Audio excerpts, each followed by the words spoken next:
Success! In my video where I was talking about the second trailer for this movie, I said I had a plan concerning the book it's based on. Since it's split up into 3 parts, my plan was to read parts 1 and 2 before I see the movie, so the movie could tell me how the story ends. And yeah, I did it! You can see where my bookmark is, it's right where part 3 begins. I'm quite proud of myself because reading is not a popular pastime with me. This was one of my most anticipated movies of the year because I'm a huge Hunger Games fan, and now I've finally seen it, so now let's finally review it.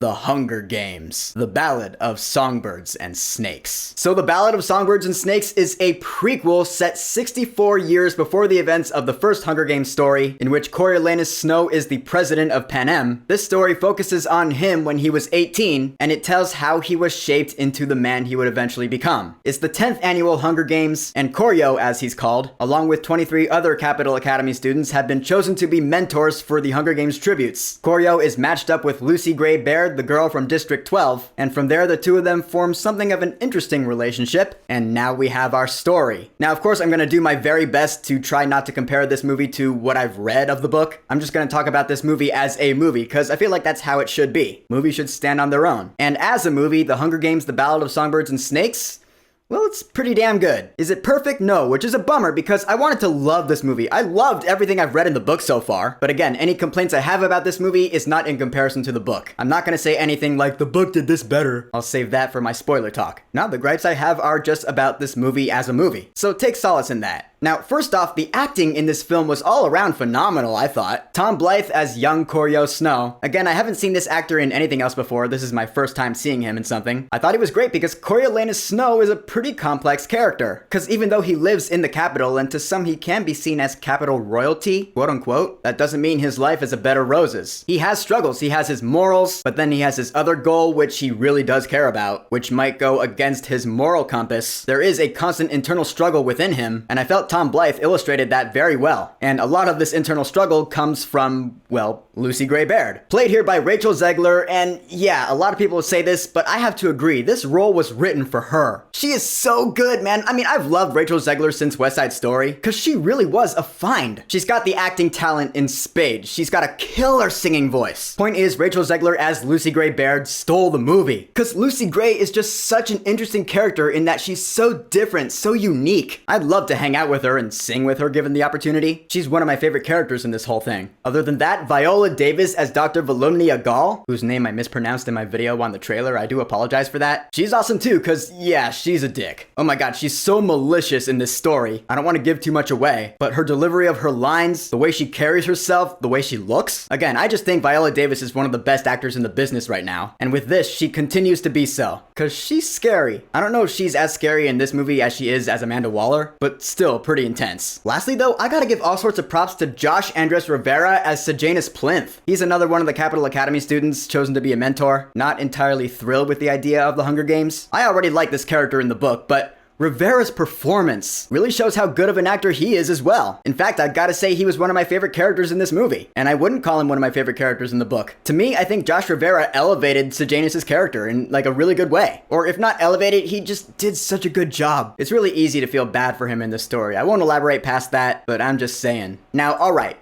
This movie clocks in at about 2 hours and 40 minutes, and I will say, kind of like the Mockingjay films, parts 1 and 2, the biggest issue this film does suffer from is the pacing, because I felt it was kind of wonky throughout. This book is pretty long, it's the longest Hunger Games book, and in that, yeah, the movie's length is certainly justified, but honestly, I feel like if this movie were split into 2 parts, like 2 two-hour movies, maybe the pacing would have been better? Francis Lawrence, the director, said he didn't do that for this movie, because he actually regrets making that decision for Mockingjay. Thing is, though, is that Mockingjay is a shorter book that really didn't need to be split into 2 movies. This book being longer, I felt it could have been justified. Granted, this longer movie does cram everything from the book into it, or at least what really matters, but at what cost? The beginning of the movie, like the first act or so, I gotta admit, it did feel a bit rushed. And I'm not saying that because the book is different. Even if I hadn't read anything from the book, I would probably still feel the same way. The first act or so just feels like it goes through the motions. It goes from scene to scene to scene. I didn't really feel like there was a whole lot of breathing room. But then it's funny funny. As the movie went on, it went from feeling rushed to feeling moderately normal paced, and then towards the end it started feeling a bit slower. Yeah, it was weird. I mean, I love the first act of the story. I love the second act of the story too, because it's the build-up, you're getting to know the characters, you're becoming attached to them, which you do in this movie for sure, and then the story goes on from there, and you're like, alright, shit's going down. But then the third act, the slower part, it did feel like really long. I mean, this movie is long, like I said, it's 240, and it feels that long for sure. But to me, it just felt like the third act of the movie was like half the movie. I don't know if that's because I just read parts 1 and 2 of the book and haven't read part 3 yet. I guess we'll never know. But that is how I felt watching the movie. But that's not necessarily a bad thing, because again, I was still invested in the characters in the story, because the movie does a good job at building them up and getting you attached to them, at least in my opinion. Another gripe I do have though is there is some fan service, and I thought about it. Some of the stuff I saw as fan service to the other Hunger Games stories that we know, it is also in the book, so I can complain about it here. Like, for example, the host of the Hunger Games in this story is Lucky Flickerman. Yeah, Flickerman. In the later stories, Caesar Flickerman is the host of the games, and Lucky Flickerman is the host of the games in the Ballad of Songbirds and Snakes book as well. In the case of both the movie and the book, I'm like, does it have to be a Flickerman hosting the games? It really doesn't do anything for the plot. The host could have been anyone else with any other name. The fact that his last name is Flickerman makes you think, oh, he's gonna be an ancestor of Caesar Flickerman from the other stories we know. That's fan service. So yeah, Suzanne Collins, who wrote the books, I don't think that was necessary. That being said, Jason Schwartzman was really good in the role. He was funny. One of the things I've always loved about the Hunger Games movies is the production design. Everything from the sets to the wardrobe. It's just so unique. I mean, yeah, it's dystopian. We've seen dystopian stories before, but nothing really feels like the Hunger Games, you know? I love the aesthetic of the whole thing. The look of the Capitol, the look of District 12, the look of the arena. Granted, it's not a world I'd ever want to live in, but it's really cool to see on screen, especially in IMAX aspect ratio. Dude,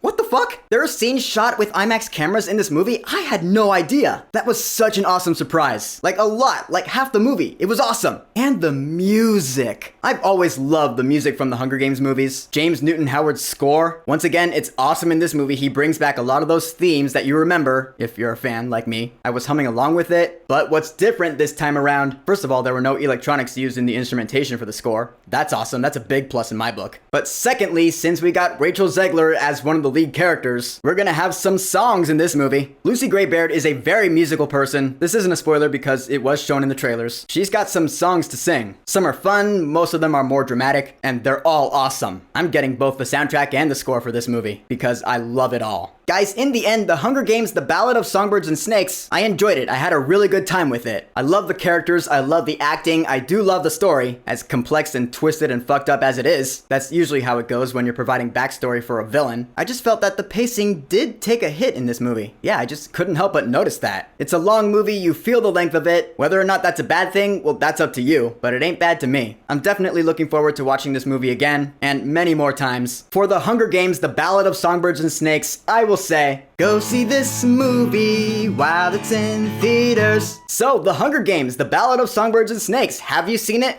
What are your thoughts on it? And what's your favorite Hunger Games movie or book out of all of them? Whatever you think, go ahead and leave a comment.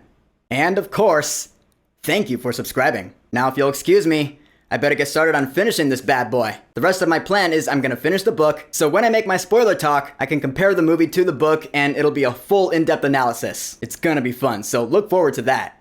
Peace!